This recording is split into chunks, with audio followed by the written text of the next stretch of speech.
الحمد للہ وحدہ لا شریک لہ والصلاة والسلام علی من لا نبی بعدہ اما بعد بسم اللہ الرحمن الرحیم اللہم صل علی محمد وعلی آل محمد کما صلیت علی ابراہیم وعلی آل ابراہیم انک حمید مجید اللہم بارک علی محمد وعلی آل محمد کما بارکت علی ابراہیم وعلی آل ابراہیم انک حمید مجید۔ یہ ایک حدیث ہے عن ابی موسیٰ رضی اللہ تعالیٰ عنہ قال قال رسول اللہ صلی اللہ علیہ وسلم اطعم الجائع وعود المریض وفق العانی او کما قال علیہ الصلوۃ والسلام۔ یہ حدیث حضرت ابو موسیٰ رضی اللہ عنہ اس میں روایت بیان فرما رہے ہیں کہ رسول اللہ صلی اللہ علیہ وسلم نے فرمایا اطعم الجائع کہ بھوکوں کو کھانا کھلاؤ، وعود المریض اور بیماروں کی یعنی مریضوں کی جو ill یا سک لوگ ہیں ان کی عیادت کرو، اور وفق العانی اور قیدیوں کو خاص طور سے جو اسیر ہوتے ہیں جن کو جو امپریزن کسی وجہ سے حق یا ناحق طور پہ جس بھی فارم میں ہوں انہیں رہائی دلانے کی طرف کوشش کرو، کیونکہ ظاہر ہے امپریزمنٹ سے بڑی کوئی سزا اس دنیاوی اعتبار سے ممکن نہیں ہو سکتی شاید، کیونکہ ظاہر ہے ایک بندہ امپریزن ہوتا ہے تو بالکل ریسٹرکشنز ہوتی ہیں اس کے اوپر، اور وہ ظاہر ہے بہت ساری چیزوں سے محروم رہتا ہے اور ایٹسیٹرا۔ بہت ہی ایک سزا کے اعتبار سے بڑی ڈسگریسفل سزا کہہ لیں کہ ہوتی ہے امپریزنمنٹ، تو اس کے لیے بھی خاص طور سے فرمایا۔ یہ تین ہدایات جو انسٹرکشنز اس حدیث میں نبی کریم صلی اللہ علیہ وسلم نے دیں، وہ پہلی یہی تھی کہ اطعم الجائع، سب سے پہلے جو بھوکا آدمی ہے چاہے وہ امیر ہے غریب ہے جس فارم میں بھی ہے اسے کھانا کھلاؤ۔ اگر کوئی بھوکے کو کھانا کھلائے گا تو اس کے بارے میں بہت ساری فضیلتیں حدیث وغیرہ میں ہمیں ملتی ہیں۔ اور دوسری یہ مریض، یہ تینوں صورتوں میں فرسٹ آف آل تو اگر غور کریں یہ تینوں صورتوں میں یہ ان لوگوں کی صورتیں ہیں جو ویک لوگ ہوں گے، یعنی ایک ایسپیکٹ سے اگر دیکھیں گے تو بھوکا آدمی ہے، ظاہر ہے اس کے پاس کھانے کو کچھ نہیں ہے اس پرٹیکولر ٹائم پہ، اگرچہ اس کے پاس بہت سارے پیسے ہوں۔ اب مثال کے طور پہ رمضان میں خاص طور سے دیکھا جاتا ہے، حج وغیرہ کے موقع پر جو حج کے لیے جاتے ہیں حرمین شریفین وغیرہ، اگرچہ کوئی بڑے سے بڑا ملینئر ملٹی ملینئر بلینئر بھی ہو، اس کے بعد پیسے جیب میں ہوں، لیکن جب وہ کھانے کے لیے نکلتا ہے وہاں پہ لینے کے لیے تو رش لگا ہوا ہوتا ہے، لائن لگی ہوئی ہوتی ہے، بڑی بڑی لائنیں ہوتی ہیں، ایک ایک ریسٹورنٹ کے اوپر 100 کئی دفعہ 200 500 لوگوں تک کی بھی لائنیں ہو سکتی ہیں رمضان میں خاص طور سے، اور حج وغیرہ کے موقع پر افطار کے ٹائم رمضان میں سحر کے ٹائم، تو اس میں اکثر کیسز میں ایسے بھی دیکھا گیا ہے کہ اتنی لمبی لائن ہوتی ہے وہ بندہ کاؤنٹر پہ ہی نہیں پہنچتا اور اذان ہو گئی سحری کے ٹائم، اب وہ کچھ کھا بھی نہیں سکتا اگرچہ پیسے ہیں اس کی جیب میں۔ تو بھوکے کو کھانا کھلانا ایک بہت بڑا اجر و ثواب کا ظاہر ہے، اسی لیے باعث ہے، اگر چاہے وہ اور غریب ہے ظاہر ہے اگر اس کے پاس کچھ کھانے کا ہی نہیں ہے تو وہ تو اور بڑی فضیلت ہے کہ اس کو کھانا کھلایا جائے جس کے پاس ہے ہی نہیں۔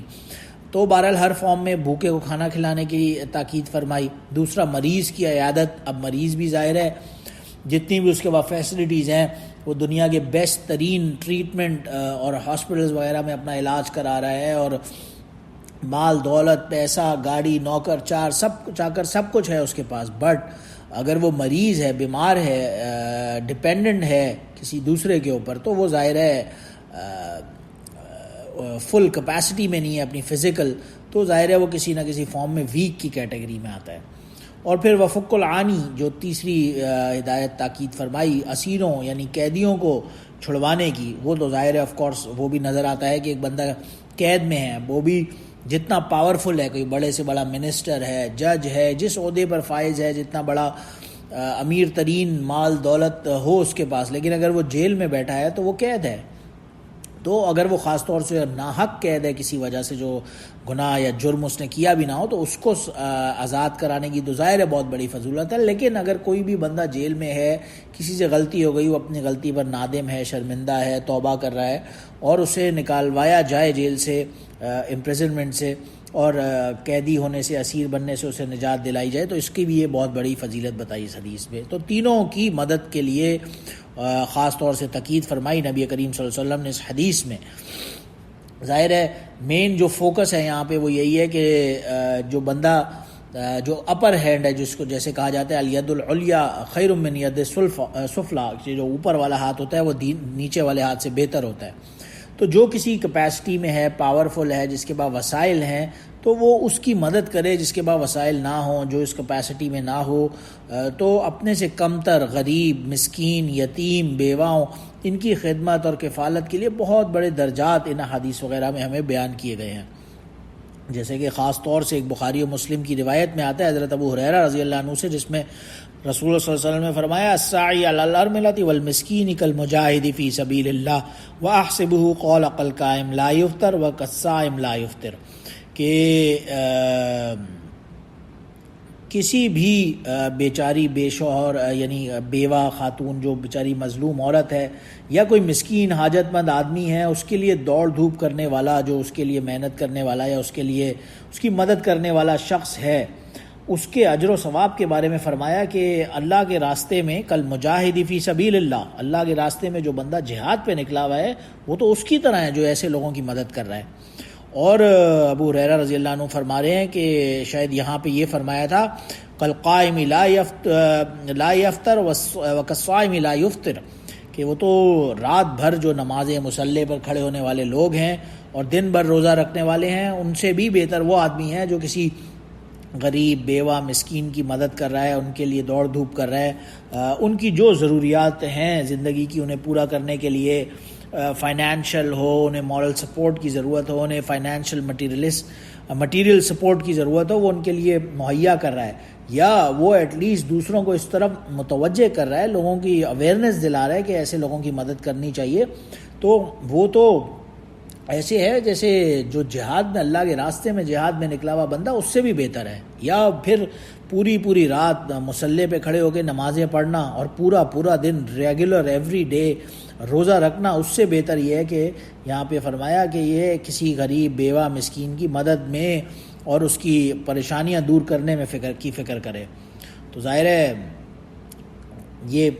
خود ان اٹ سیلف ایک مجاہد ہے، یا ایک بندہ ہے جو پوری رات نمازیں پڑھ رہا ہے، مصلی پہ کھڑا ہوا ہے. اور کوئی ایسا بندہ ہے جو پورا دن ہر روز روزے رکھ رہا ہے، لیکن اس اتنے بڑے اعمال جو ان اٹ سیلف جن کا اپنا اتنا معیار اور اسٹینڈرڈ ہے، ان سے بہتر بھی یہ بتایا اس حدیث میں کہ یہ ایسا بندہ ہے جو کسی غریب کی مدد پہ لگا ہوا ہے. اسی لیے ایک روایت میں آتا ہے حضرت سہل بن سعد رضی اللہ عنہ کی، جس میں رسول اللہ صلی اللہ علیہ وسلم نے فرمایا انا وکافیل الیتیم لہو او لغیرہ فی الجنۃ ہاکذا، اور اپنی دو انگلیاں یعنی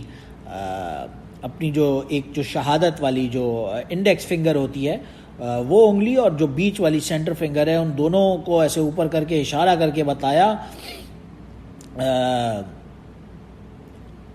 کہ جیسے میں اور جو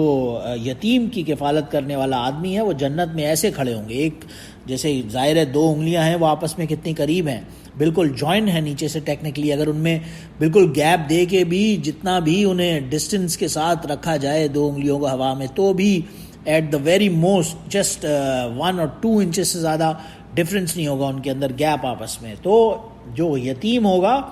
وہ، اور نبی کریم صلی اللہ علیہ وسلم فرمانے وانا وکافیل الیتیم، جو اس کی کفالت کرنے والا ہوگا وہ ہم دونوں جنت میں اس طرح قریب ہوں گے. ظاہر ہے یہ کتنے بڑے سعادت کی بات ہوگی کہ وہ بندہ نبی کریم صلی اللہ علیہ وسلم کے اتنا قریب ہو، اتنا جو جیسے دو انگلیوں کے درمیان بالکل بالکل مائنر باریک سا فاصلہ ڈسٹنس ہے، اتنا قریب جو رسول اللہ صلی اللہ علیہ وسلم کے ہو قیامت کے دن، وہ اس سے بڑا اور سعادت کی بات کسی بھی مسلمان مومن کے لیے تو کوئی ہو ہی نہیں سکتی. تو یہی فرمایا کہ اس کا طریقہ کیا ہے کہ یتیم کی کفالت کی جائے. کوئی بندہ یتیم ہے، ظاہر ہے جو یتیم ہوگا جس کے سر پہ باپ کا سایہ نہ ہو، اور تو ظاہر ہے ڈیفینیٹلی موسٹ ڈیفینیٹلی اس کے بعد جتنے وسائل بھی ہوں، ایون دو وہ امیر ہو، پیسہ ہو، اس کے پاس جائیدادیں ہوں، دولت ہو، لیکن پھر بھی اسے سم سارٹ آف گائیڈنس کی ضرورت ہوگی، مورل سپورٹ کی ضرورت ہوگی. جس کا ظاہر ہے سر پہ باپ کا سایہ نہیں ہوگا تو آف کورس اسے کسی نہ کسی فارم میں ضرورت ہوگی کسی نہ کسی بڑے کی. تو اس کی کفالت کرنے کے لیے جو بندہ آگے بڑھے گا اس کے لیے تو نبی کریم صلی اللہ علیہ وسلم نے بہت ہی ہائی ریوارڈز اور ریگارڈز بیان فرمائے.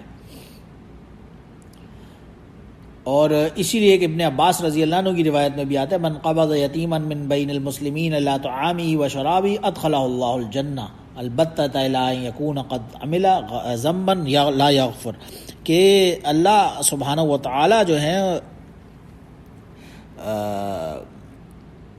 اس کے جس بندے نے مسلمانوں میں سے کسی یتیم کے بچے کو لیا اور اسے کھانے پینے میں شریک کیا، یعنی کوئی بندہ ہے یا بچہ ہے یتیم ہے، اس کے پاس کچھ نہیں ہے، اس کا کوئی دیکھنے والا اس کو سپروائز کرنا، اسے گائیڈ کرنا، اس کا کوئی ولی نہیں ہے، تو اس کو یتیم کو ہی اپنے گھر اڈاپٹ کرے اور اس کی کفالت وغیرہ کرتا ہے تو وہ جنت میں جانے کا حقدار ہو جاتا ہے،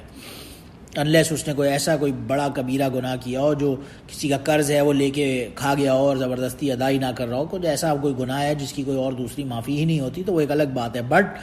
نارملی اگر کوئی بہت بڑا ظاہر ہے گنہگار نہیں ہے تو اور وہ یتیم کی ساتھ پہ کفالت کر لے تو اس کے لیے بہت بڑے ریوارڈز یہاں پہ ہمیں بتائے گئے نا حدیث وغیرہ میں۔ ایک دوسری روایت میں بھی آتا ہے من مسح راس الیتیم لم یمسحہ الا للہ کان لہ بکل شعرۃ یمر علیہا یدو، کہ جس نے کسی یتیم کے سر پہ ہاتھ رکھا شفقت کا تو جتنے بال اس کے ہاتھ کے نیچے اس یتیم کے سر کے آئیں گے اس کے لیے اتنی نیکیاں لکھی جائیں گی۔ ظاہر ہے، اور خاص طور سے یہ یمسح الا للہ کہ خاص ظاہر ہے لوجہ اللہ ہو، اللہ کی رضا کے لیے ہو، یہ عمل کسی دوسروں کو دکھانے کے لیے نہ ہو، پورٹرے کرنے کے لیے نہ ہو، دنیاوی اعتبار سے لوگوں کو دکھانے کے لیے کہ بھئی میں کتنا بڑا ایک سوشل ورکر ہوں، میں کتنا بڑا فلانتھرپسٹ ہوں، کتنی بڑی نیکی کرنے والا ہوں، دوسروں کو دکھانے کے لیے نہ، خالص اللہ کی رضا کے لیے وہ ایسا کرتا ہے۔ کسی یتیم کے سر پر پیار سے شفقت سے ہاتھ رکھتا ہے تو جتنے بال اس کے سر پہ ہوں گے اس ہاتھ کے نیچے، وہ سب کے بدلے اسے ثواب ایک نیکی ضرور لکھی جائے گی اس کے لیے اعمال نامے میں۔ اسی لیے ایک دوسری روایت میں بھی آتا ہے خیر بیت فی المسلمین بیت فیہ یتیم یحسن الیہ وشر بیت فی المسلمین بیت فیہ یتیم یساء الیہ، کہ مسلمانوں کے گھروں میں in the houses of all Muslims the best of all among those houses is the one جس کے اندر کوئی یتیم ہو اور اس سے اچھا برتاؤ کیا جائے، اس کے ساتھ گھر والے جو ریزیڈنٹس ہیں اس ہاؤس کے اس یتیم کے ساتھ اچھا برتاؤ کریں، ان کا بیہیویئر اچھا ہو، اس کے ساتھ وہ اچھائی کا معاملہ کریں۔ اور سب سے بدتر گھر مسلمانوں کے گھر میں وہ گھر ہوگا جس میں کوئی یتیم رہتا ہو اور اس کے ساتھ برا سلوک کیا جائے۔ تو اللہ پاک ہمیں برا سلوک کسی بھی یتیم کے ساتھ کرنے سے محفوظ فرمائے۔ اسی لیے ایک آدمی آیا نبی کریم صلی اللہ علیہ وسلم کے پاس اور اس نے اپنے قسوۃ قلب ہی، اپنے دل کی کساوت جو ہوتی ہے، سختی ہوتی ہے دل کی، اس کی شکایت کی کہ میرے دل میں بڑی کساوت ہے۔ نبی کریم صلی اللہ علیہ وسلم نے فرمایا امسح راس الیتیم واطعم المسکین، اگر تمہارے دل میں کساوت ہے تو اس کا حل کیا، اس کا علاج بھی بتایا کہ یتیم کے سر پر ہاتھ رکھو اور مسکین کو کھانا کھلاؤ۔ سبحان اللہ، تو بڑا آسان طریقہ بھی بتایا جو بہت کوئی بگ ڈیل بھی نہیں ہے، کسی یتیم کے سر پہ ہاتھ رکھنا یا کسی مسکین کو کھانا کھلا دینا از امنگ دوز ڈیڈز جو کہ بہت زیادہ کوئی آؤٹ آف دا وے جانا بھی ریکوائر نہیں کرتا۔ Every now and then we come across a lot of people جو اس طرح کے ضرورت مند ہوتے ہیں، یتیم ہوتے ہیں، مسکین ہوتے ہیں، ان کے سر پر ہاتھ رکھ دینا، انہیں کھانا کھلا دینا کوئی ایسی بہت بڑی بگ ڈیل بھی نہیں ہوتی، لیکن ایسا کرنے سے دل کی کساوت یعنی سختی دور ہوتی ہے۔ ظاہر ہے کیونکہ ایسا کرنے والا وہی شخص ہوگا جو اللہ کی رضا کے لیے کرنے والا، جس کے دل میں ایک درد ہوگا اور وہ ظاہر ہے اس کے دل میں کوئی ایموشنز ہوں گے، کوئی نرمی ہوگی جب وہ خاص طور سے، اور نہیں بھی ہے جب وہ ایسا کرے گا تو اس کے وہ یہ آبزرو کرے گا آٹومیٹکلی کہ وہ کتنا بیٹر آف ہے ایسے بندے سے، تو اس کے دل میں خود بخود نرمی پیدا ہوگی انشاءاللہ تعالی۔ تو ظاہر ہے اس کے جو دل کی کساوت ہے اور وہ درد بندی سے آٹومیٹکلی بدل جائے گی ایسا کرنے سے۔ اور ظاہر ہے پھر محتاجوں اور بیماروں اور مصیبت زدوں کی جو خدمت ہے اور اعانت ہے اس کے بہت بڑے مقام اور مرتبہ ہے۔ ظاہر ہے اسی لیے ایک حدیث میں آتا ہے کہ جو المسلم اخو المسلم لا یظلم ولا یسلم من کان فی حاجت اخی کان اللہ فی حاجتی، کہ مسلمان جو ہوتا ہے وہ دوسرے مسلمان کا بھائی ہوتا ہے، وہ نہ اس پہ ظلم کرتا ہے اور نہ کسی دوسرے کو اس پہ ظلم کرنے دیتا ہے، اور اس کی حاجت میں جو کسی ایک مسلمان بھائی اپنے دوسرے مسلمان بھائی کی کوئی حاجت کا، کوئی ضرورت کا خیال کرتا ہے اور اسے دور کرنے کی کوشش کرتا ہے، تو اللہ سبحانہ و تعالیٰ قیامت کے دن اس کی پریشانیوں کو انشاءاللہ تعالیٰ دور فرمائیں گے اور اس کی ان حاجتوں کو پورا فرمائیں گے۔ تو اسی لیے ایک روایت میں آتا ہے حضرت ابو سعید خدری رضی اللہ عنہ کی، جس میں رسول اللہ صلی اللہ علیہ وسلم نے فرمایا ایما مسلم کسا مسلما ثوبا علی عرعن کسا اللہ من خضر الجنہ، کہ جس کسی بھی مسلمان نے کسی دوسرے مسلمان کو کپڑا پہنایا اس حال میں کہ ظاہر ہے اس کے بعد کپڑا نہیں تھا، مجبور تھا، پھٹے پرانے کپڑوں میں تھا، یا اس کے بعد اتنے فائنینشیل کیپیسٹی نہیں تھی، یا جس بھی ریزن سے اس کے بعد کپڑے نئے لینے کی گنجائش نہیں تھی، کسی ایسے مسلمان نے اس کے جسم کو ڈھانپا، اس کو کپڑے پہنائے، تو اللہ سبحانہ و تعالیٰ قیامت کے دن اسے جنت کے لباسوں میں سے لباس پہنائیں گے۔ اور یہیں تک نہیں بلکہ وَأَيُّمَا مُسْلِمًا أَطْعَمَ مُسْلِمًا عَلَىٰ جُوعٍ أَطْعَمَهُ اللَّهُ مِنْ ثِمَارِ الْجَنَّةِ، اور جو کسی مسلمان بھوکے کو کھانا کھلائے گا، اللہ سبحانہ و تعالیٰ قیامت کے پھلوں میں سے اس کا پیٹ بھریں گے، اسے کھانا کھلائیں گے۔ اور ایما یہاں تک بھی بات نہیں ختم ہوتی، بلکہ آگے فرمایا وَأَيُّمَا مُسْلِمًا سَقَىٰ مُسْلِمًا عَلَىٰ ظَمَإٍ سَقَىٰ اللَّهُ مِن رَّحِيقٍ الْمَخْتُومِ، جو کوئی کسی مسلمان دوسرے مسلمان بھائی کو پیاس کی حالت میں پانی پلائے گا، یہ کسی دوسرا مسلمان ہے، اسے پیاس لگی ہے اور یہ اسے پیاس کی حالت میں پانی پلاتا ہے، تو اس کا مرتبہ اور مقام اتنا بلند ہے کہ اللہ سبحانہ و تعالیٰ قیامت کے دن اسے رحیق مختوم، جو کہ طاہر شراب طہور پلائیں گے، یعنی ایک جو خاص جنت کی ایک نعمتوں میں سے ایک نعمت ہے جسے رحیق مختوم کہا گیا، وہ اس سے اس کی اللہ سبحانہ و تعالیٰ اسے نوش فرمانے کی توفیق عطا فرمائیں گے قیامت کے دن۔ ظاہر ہے اسی لیے جو ہم نے نچلی روایت پڑھی اطعم الجائع وعود المریض وفک العانی، تو پتہ یہی چلتا ہے کہ بھوکے کو کسی کھانا کھلانا، یا کسی مریض کی عیادت کرنا، یا کسی قیدی کی مدد کرنا، اسے آزاد کروانے کے لیے کوشش کرنا، اس کے بہت بڑے مرتبہ اور مقام ہیں۔ اور ظاہر ہے بھوکے کو کھانا کھلانے کے اعتبار سے تو اتنی روایات ابھی ہم نے دیکھ ہی لی، لیکن مریض کی عیادت بھی کرنا، کیونکہ بات ہو رہی ہے تمام جو کوئی ویک طبقہ ہے، اپنے سے کم ہے، کمزور ہے، یا اتنا پاورفل نہیں ہے، اتنی کیپیسٹی نہیں اس کے پاس، تو اس کسی بھی فارم میں جو ویک آدمی ہے اس کی مدد کرنا، اس کا بہت بڑا مرتبہ اور مقام ہے۔ اب مریض کو ہی لے لیں اگر، تو ہمارے یہاں عرف میں ان کامن جو لینگویج میں یا کامن کلچر کے اندر عیادت کا مطلب صرف بیمار پرسی کو سمجھا جاتا ہے، یعنی کوئی بیمار ہے، اس کی حالت دریافت کر لی، ہاں جی آپ کیسے ہیں، آپ کی طبیعت کیسی ہے، اسے کہا جاتا ہے مریض کی عیادت ہمارے یہاں نارملی کلچرلی۔ بٹ عربی زبان میں جو اس عیادت کا مفہوم ہے، جو اس کا مطلب ہے، اس کا میننگ ہے، وہ بہت وسیع ہے، بہت براڈ ہے۔ کسی کی بیمار پرسی اور خبر گیری کے علاوہ اس کے اندر اس کی تیمارداری بھی آ جاتی ہے، یعنی اگر کوئی بیمار ہے صرف اس سے پوچھ لینا ہی کافی نہیں کہ تمہاری حالت کیسی ہے، کیسا فیل کر رہے ہو، نہیں، بلکہ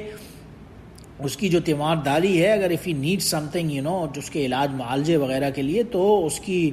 میڈیکیشن کی اس کو ضرورت ہے، اسے کسی فارم کی کوئی ٹیک کیئر کرنے کی ضرورت ہے، تو وہ بھی اس عود المریض جو کہا گیا عیادت مریض کی کرنے کا، تو اس عیادت کے اندر یہ سب چیزیں بھی آ جاتی ہیں، اور اس کا اتنا بڑا مقام ان چیزوں کا ہے۔ ظاہر ہے کسی کو کھانا کھلا دینا، کسی مریض کی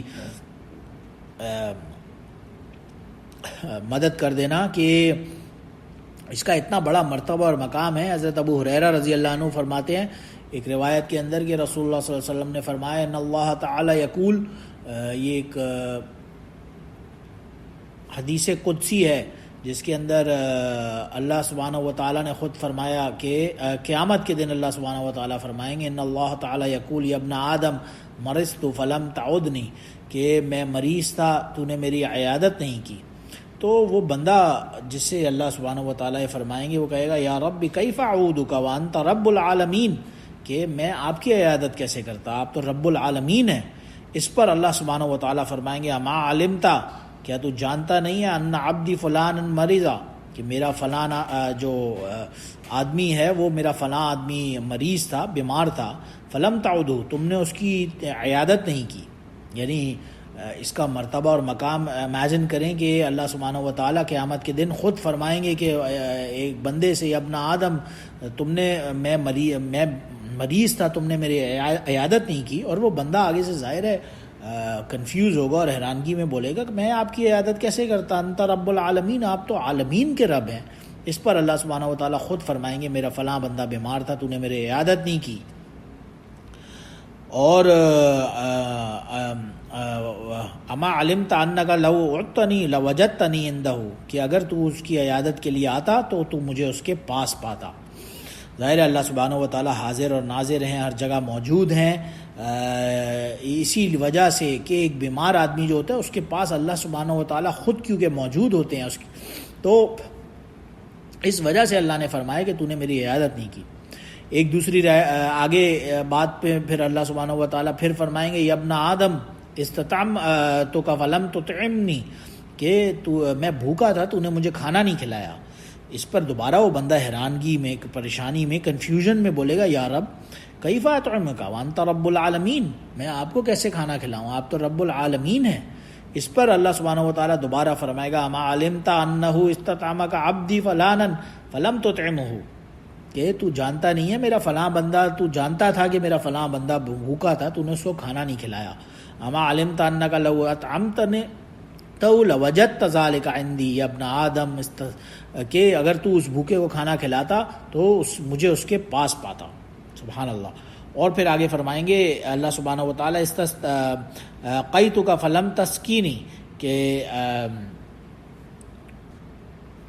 میں پیاسا تھا تو نے مجھے پانی نہیں پلایا. اس پر دوبارہ وہ بندہ حیرانگی سے بولے گا کیف اسقیک وانت رب العالمین، میں آپ کو کیسے پانی پلاتا، آپ تو رب العالمین ہیں. دوبارہ اللہ سبحانہ و تعالیٰ وہی بات فرمائیں گے استسقاک عبدی فلانا فلم تسقہ، کہ میرا فلاں آدمی پیاسا تھا تو نے اسے پانی نہیں پلایا. اما انک لو سقیتہ وجدت ذلک عندی، اگر تو اسے پانی پلانے کے لیے کوشش کرتا تو مجھے اس کے پاس پاتا. تو ظاہر ہے یہ ایک بہت بڑی ایک اس حدیث کے اندر میسج ہے کہ بیمار کی کسی عیادت کرنا گویا ایسے ہے کہ گویا اللہ سبحانہ و تعالیٰ کو وہ بندہ پوچھنے جا رہا ہے. اس طرح سے اس سے تشبیہ دی گئی، اگرچہ ظاہر ہے اللہ سبحانہ و تعالیٰ تو ہر قسم کی بیماری سے، ویکنس سے پاک ہیں، بھوک سے، پیاس سے، لیکن کہ کسی بھی بیمار کو پوچھنے عیادت کے لیے جانا اور کسی بھوکے کو کھانا کھلانا یا کسی پیاسے کو پانی پلانا، اس کا اتنا بڑا اجر و ثواب ہے کہ قیامت کے دن اللہ سبحانہ و تعالیٰ اس کے بارے میں خود نہ پوچھ لیں کسی سے، خدا نخواستہ. تو بہرحال اسی لیے اس کی بہت بڑی ایک عظیمت یہاں پہ بیان فرمائی گئی. اور یہیں تک ہی نہیں، صرف نارمل غریب مسکین کے بیمار اسی کی حد تک نہیں، بلکہ جو غلام، نوکر چاکر وغیرہ بھی ہیں، ان سے بھی بہت زیادہ اچھا حق ان کا ادا کرنا، انہیں صحیح طرح سے ٹریٹ کرنا، یہ بہت ہی اہم ضروری ہے. کیونکہ یہ لازم ہے، ایون کسی کا کوئی غلام ہے، نوکر چاکر ہے، تو اس کے لیے اس کا جو کپڑا خود پہنے وہ اسے بھی پہنائے، اور جو خود کھائے وہ اسے بھی کھلائے. اس کے بارے میں بے تحاشا احادیث وغیرہ میں ہمیں ملتا بھی ہے کہ کسی کو کوئی نوکر ہے، وہ اس کے لیے کھانا بناتا ہے پورا دن بیٹھ کے. ظاہر ہے اب وہ جب کھانا کھانے کے لیے سامنے رکھے تو اس شخص کو چاہیے کہ وہ اس نوکر کو بھی ساتھ بٹھا لے اور اپنے ساتھ بٹھا کے کھانا کھلائے باقاعدہ. ظاہر ہے عام طور سے ہمارے کلچر میں، ہماری سوسائٹی میں یہ بہت ہی زیادہ ایک ٹیبو اور ایک ویئرڈ سی بات سننے کو آئے گی، لیکن حدیث میں آتا ہے کہ وہ اسے اپنے ساتھ بٹھا لے کھانا کھلانے کے لیے، بلکہ یہ تک آتا ہے کہ اسے معاف فرمائے، بار بار معاف فرمائے. ایک صحابی نے پوچھا یا رسول اللہ کم نعفو عن الخادم، کہ میں اپنے نوکر کی کسی غلطی کو کتنی مرتبہ معاف کرا کروں. نبی کریم صلی اللہ علیہ وسلم خاموش ہو گئے. اس نے دوبارہ یہ سوال کیا کہ میرا کوئی خادم نوکر غلطی کرتا ہے، میں اسے کتنی دفعہ معاف کروں. تو خاموش رہے. پھر تیسری مرتبہ دوبارہ جب انہوں نے سوال کیا تو نبی کریم صلی اللہ علیہ وسلم نے فرمایا کل یوم 70 مرہ، کہ ہر روز 70 ٹائمز بھی اگر تمہارا نوکر غلطی کر جائے تو تم اسے معاف کر دیا کرو. تو ظاہر ہے ایک ہائٹ یہ دیکھنے کی بات ہے کہ کتنی مرتبہ کوئی ایک ہمارے ہاں تو کوئی چھوٹی موٹی کسی نوکر سے خادم سے غلطی ہو گئی تو اس پہ ہم اپنا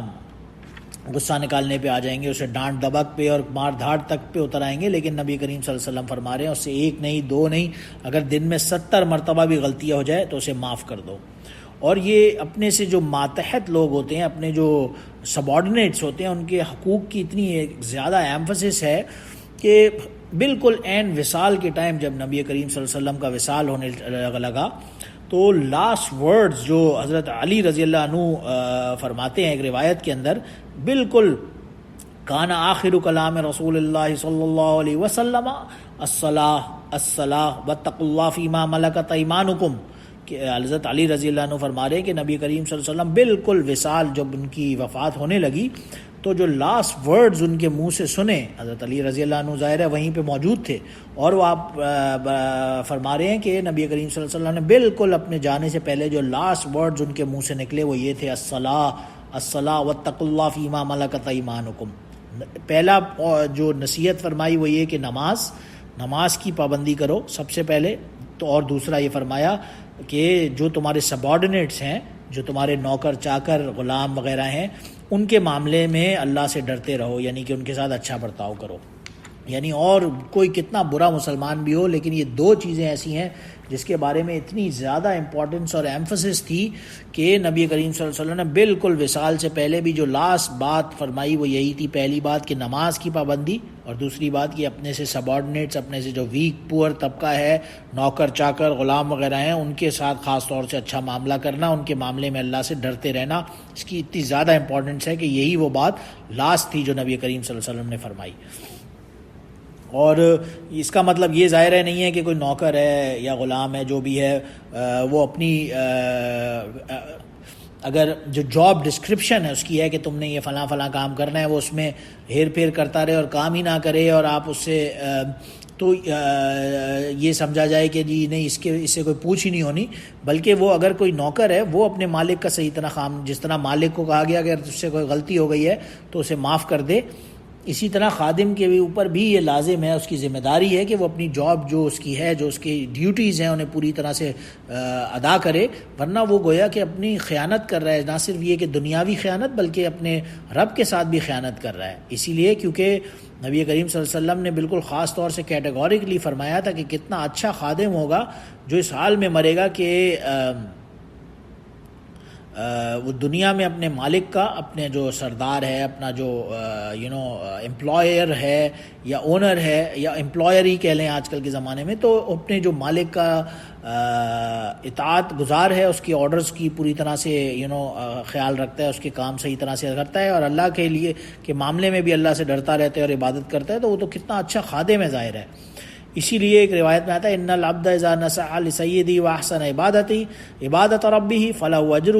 مرتین، جو کوئی بھی غلام، نوکر چاکر، امپلائی اپنے مالک کے آرڈرز کے اور اس کے کام کو صحیح طرح سے ادا کرتا رہے گا اور اپنے رب کی عبادت صحیح طرح سے ادا کرتا رہے گا تو اس کے لیے ڈبل اجر ہوگا، فلہ اجرہ مرتین، اس کو ڈبل اجر ملے گا ان کاموں کے اوپر۔ تو بہرحال اللہ سبحانہ و تعالیٰ ہم سب کو، جتنے بھی ہمارے سبارڈینیٹس ہیں، ویک طبقہ ہے، غریب، مسکین، یتیم خاص طور سے جن کے بارے میں اتنے ایمفسس کے ساتھ آتا ہے، یا ایون مریض، بیمار اور قیدی، اسیر وغیرہ، ان سب کی کاموں میں ہاتھ بٹانے کی، یا ان کے لیے محنت کرنے کی، یا ان کے لیے مشکلوں پریشانیوں کو دور کرنے کی اور ان کے لیے آسانیاں پیدا کرنے کی توفیق عطا فرمائے۔ وآخر دعوانا ان الحمد للہ رب العالمین، سبحانک اللہم وبحمدک، اشہد ان لا الہ الا انت، استغفرک واتوب الیک۔ سبحان ربک رب العزۃ عما یصفون وسلام علی المرسلین والحمد للہ رب العالمین۔